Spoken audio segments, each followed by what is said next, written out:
సింపుల్గా ఎగ్ బిర్యానీ చూసేద్దామా. First time చేస్తున్న వాళ్ళు కూడా చాలా ఈజీగా చేసుకునే బిర్యానీ. ముందుగా ఎగ్స్ని ఉడకబెట్టుకొని పక్కన పెట్టేసుకోవాలి. ఒక గిన్నె తీసుకొని అందులో కొద్దిగా నూనె, కొంచెం నెయ్యి వేసుకొని బిర్యానీ స్పైసెస్ వేసుకొని ఫ్రై అవ్వనివ్వాలి. బిర్యానీ స్పైసెస్ ఫ్రై అయిన తర్వాత ఆనియన్స్ వేసేసుకొని బ్రౌన్ కలర్లో వచ్చేదాకా ఫ్రై చేసుకోవాలి. తర్వాత అందులో కొద్దిగా అల్లం వెల్లుల్లి పేస్ట్ వేసుకొని ఫ్రై చేసుకోవాలి. అల్లం వెల్లుల్లి పేస్ట్ పచ్చి వాసన పోయేదాకా ఫ్రై చేసుకోవాలండి. అలా ఫ్రై చేసుకుంటేనే బిర్యానీ ఎప్పుడైనా టేస్టీగా ఉంటుంది. ఇందులోనే ఒక టమాటో కట్ చేసుకొని వేసేసుకోవాలి. టమాటోస్ కొద్దిగా మగ్గిపోవాలండి. టమాటోస్ కొద్దిగా మగ్గిపోయిన తర్వాత మనం ఇందులో కొద్దిగా ధనియాల పొడి అలాగే బిర్యానీ మసాలా వేసుకొని ఫ్రై చేసుకోవాలి. ఇవన్నీ బాగా ఫ్రై అయిపోయిన తర్వాత ఇందులోనే పెరుగు యాడ్ చేసుకోవాలండి. పెరుగు కొంచెం ఎక్కువగానే యాడ్ చేసుకోవాలి. పెరుగు యాడ్ చేసుకోవడం వల్ల బిర్యానీ అనేది గ్రేవీతో బాగా వస్తుంది. ఒకసారి ట్రై చేయండి, మీరు కూడా చాలా బాగుంటుంది. ఫస్ట్ టైం చేసుకున్నా కానీ చాలా ఈజీగా చేసుకోవచ్చు ఎవరైనా. ఫస్ట్ టైం మన ఛానల్ని చూస్తున్నట్టయితే ఒక లైక్ చేయండి, అలాగే మన ఛానల్ని సబ్స్క్రైబ్ చేసుకోవడం అసలు మర్చిపోవద్దు. ఇందులోనే ఒక లెమన్ కూడా యాడ్ చేసుకోవాలి. లెమన్ పిండడం వల్ల కొంచెం బిర్యానీ పుల్లగా బాగుంటుంది.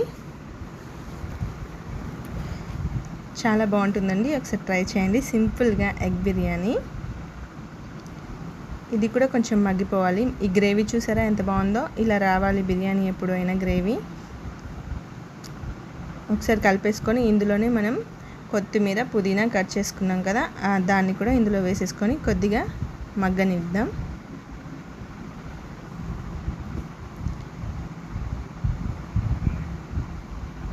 కొత్తిమీర, పుదీనా వేసుకోవాలండి. ఒకసారి నేనైతే వేసేసాను. వేసేసి ఒక 5 మినిట్స్ అలా మగ్గనిద్దాం. కొత్తిమీర, పుదీనా కొంచెం ఎక్కువగానే వేసుకోవాలి ఈ బిర్యానీకి, ఎందుకంటే బిర్యానీకి కొత్తిమీర, పుదీనా చాలా ఫ్లేవర్ని ఇస్తాయి. వేసేసి నేనైతే అలా కలిపేసి మగ్గనిచ్చేసాను. తర్వాత ఇందులోనే మనం ఉడికించేసుకున్న ఎగ్స్ని యాడ్ చేసుకుందాం. నేనైతే ఎగ్స్లో ఉప్పు, కారం ఏం యాడ్ చేయలేదండి.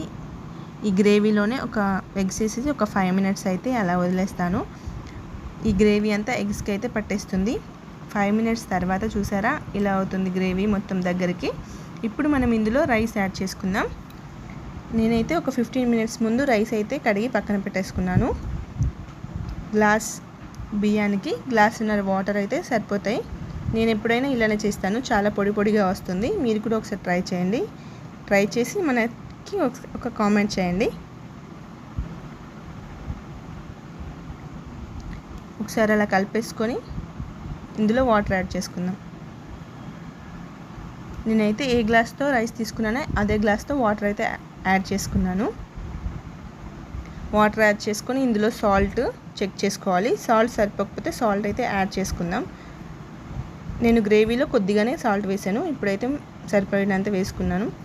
వాటర్ పోసేసి 15 మినిట్స్ అలా మీడియం ఫ్లేమ్లో పెట్టాను. ఒక 5 మినిట్స్ సిమ్లో పెట్టాను. వేడి బిర్యానీ రెడీ అయిపోయిందండి. Thank you for watching.